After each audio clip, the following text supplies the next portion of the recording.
High Rise Mystery by Sharna Jackson. Chapter 5. 2:08. Hugo's still late. I silently smirked at my rhyme, then shook my smile away. I had to focus again. So the stench began on Saturday. Confirmed, I said with a sigh. Back in the moment. Seen, said Nova. And it smells even worse today, right? Like, it's getting worse every minute. What else we got for Saturday? Open bedroom _window _logs ... Nova, there will be more info in here. The document took its sweet time to load. Nova drummed her fingers on the desk impatiently. These entries started 10 months and 2 weeks ago, when Pap got me to the telescope for my 11th birthday. Nova had written a note with that. It said, "We might be in the gutter, but we're definitely looking at the stars." She looked at the stars with it precisely never. She quickly found out other uses for it, closer to the Earth though. The telescope tells her titles, my words. Hugo leaves for the Whiteford market by 6:30 on Saturday morning, without fail. Today his van remained on the tree. This was a fact. We checked at 9:55 to 3 o'clock to 7 to 5 o'clock and 9 o'clock. The van had a permanent parking spot to the charging of the other car owners on the estate.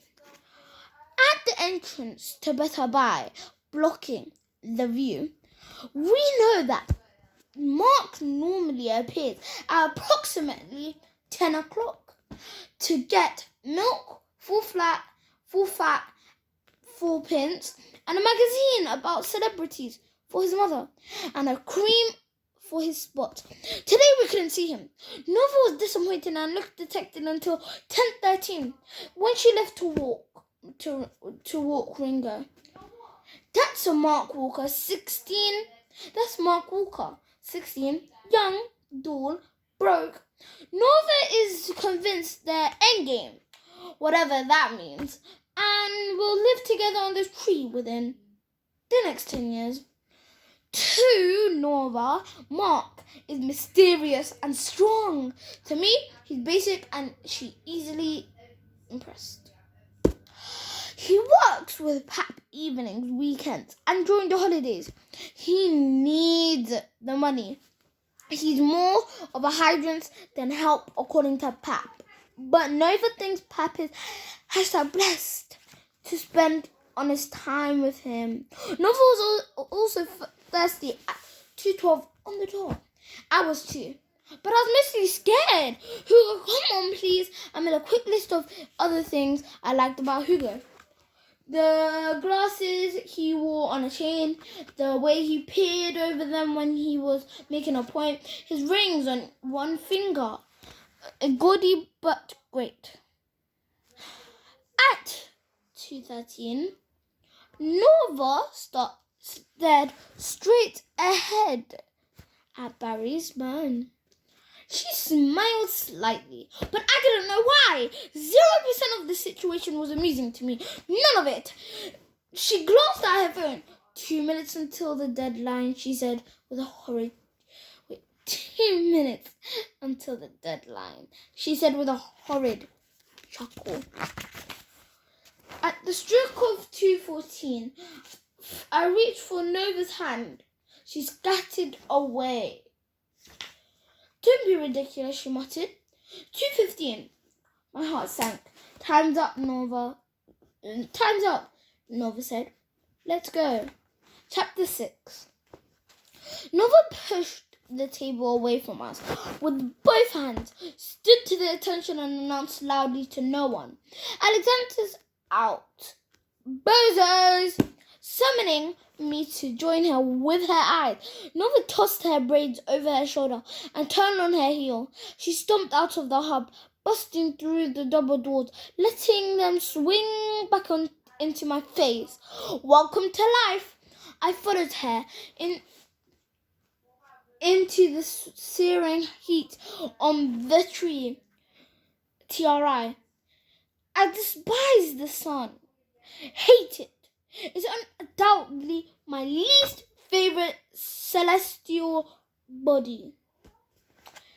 Summer is my personal sweaty hell. I winced at the heat and light. I put my back against the wall in a quick, practical attempt to stay in the shade. The wall was roasting hot too. I leaped away. Why are you out here? Why are you out here? Cringing like Dracula, accidentally catching down the first ray's neck. Get it together, Nova said. She threw out her arms and pointed head back. To the bins! Was this a game to her? We passed Better by and waved hello to Sissy, St. Clair 59, Wheelchair Church, on Sunday, gossip all week. Sissy offered us a wilted wave in return for bent behind her till. Hugo's van was parked outside the shop.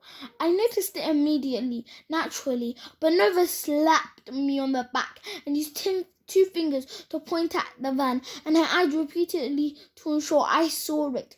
Clock it, she said in a low voice. I nodded in dehydrated agreement. I see it. I peered into the van's rear windows. There were piles of open, awkwardly stacked boxes. I took a photo, pinched, and zoomed into to take a closer look.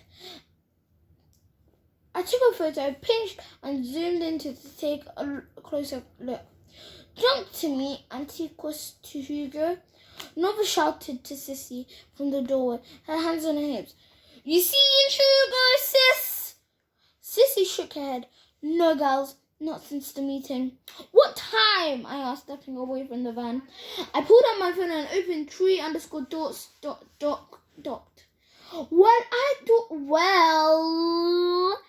I was one of the last to leave, was chatting with Mr. Kowalski. Mr. Kowalski, you know it's been 4 years since our Lord took Herod. Sissy made the signs of cross over her chest and looked to the sky. God bless his soul. 4 years on Friday. Time is met up, master, but the time, Sissy? What time? I broke in. I had to lie short for her sermons.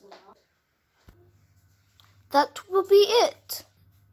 The person who made this book is Sharna Jackson's. And basically the bio is a rare freshness and energy, the Sunday Times. Someone even quoted the best detective duo I've ever read in a long time.